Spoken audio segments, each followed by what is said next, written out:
iyi Asari Dokubo na-achọ n'uke enu o nwetaghị ya n'ụka ana ịmana a na-asị na ofu onye siela ọra nri ọra ga-elisi mana ọra sieli gị nri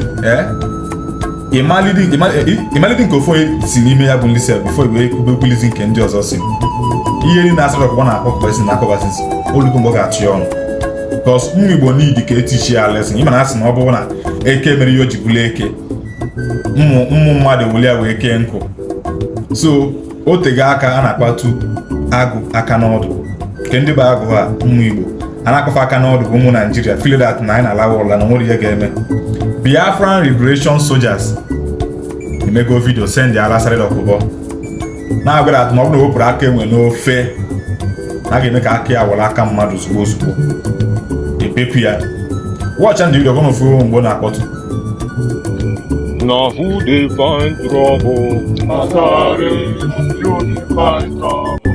Asari, now who they find trouble? Asari, you dey find trouble. Asari. New career fighters in Biafra land. Welcome every citizen of Biafra, as well as all friends and well-wishers. We just enter another phase in the movement for the restoration of Biafra. From the Haji Mujahid Asari Dokubo, as you call yourself, your idiocy and arrogance will not be overlooked again. You come time after time to attack the Igbo people under the cover of Ijo youth. Asari will destroy you and any person or group of persons that share in your madness. All governors and senators working against the collective will of the people will be destroyed. Only at the release of Mazi Nnamdi Kanu shall we consider lifting the every Monday sit at home. Saboteurs, leave our land immediately. Your time of grace is gone. Matoyo Chokoro, the top commander in Abia State Bakassi, we warned you time without number. Today we have destroyed you. You are gone. We swore an oath to restore Biafra by any means possible. No force can stop us. Now who they find trouble? Asari. Now who they find trouble? Asari. I think you want shoot gun. Asari. Now you they find trouble. Asari.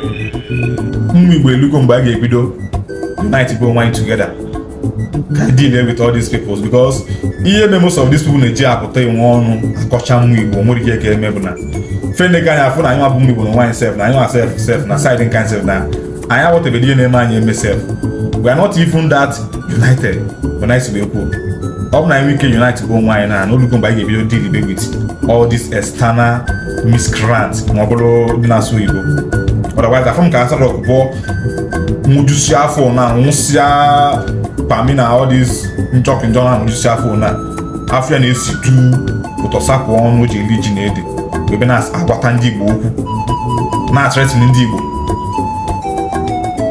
and since o mechara ihe ya nneche ka mgbe ma people ga-apụta nwe ndị ga-apụta okwu maka ya many people are just nọrọ one side na-ekili sọnsọ ekili ọ dịrọ mma na ihe abịa ịkpali eho people ọ bụ na one person ka ọ kpaliri okwu edi nke a na ọkpalicha Nnamdi Kanu wee kwuo ka nwekwa dị court pụtakwa na insult ndị Igbo ya bụ ekwesị teki ka nwere onwekwa dị gọpụtakwa sef na prezident na-egosi egbe o bụ na egbe na live video since nwebekwa DSS maybe invite EFCC ndị na-ekwesị ime invite ma ndị polisi nwebere nke invite la Asari Dokubo ka ihe dasị na-egosi gị ọ na-egosi that na gọọmenti na-eyuzi ewe na-alụ ọrụ a na-akpachaghị anya ị na ya ifu na-eme n'ala Igbo nwere ka ọ bụ na aka mmadụ dịka Asari Dokubo dịcha n'ime ya yes so pụ na afọ kposa adị na ọ dịgodo nleta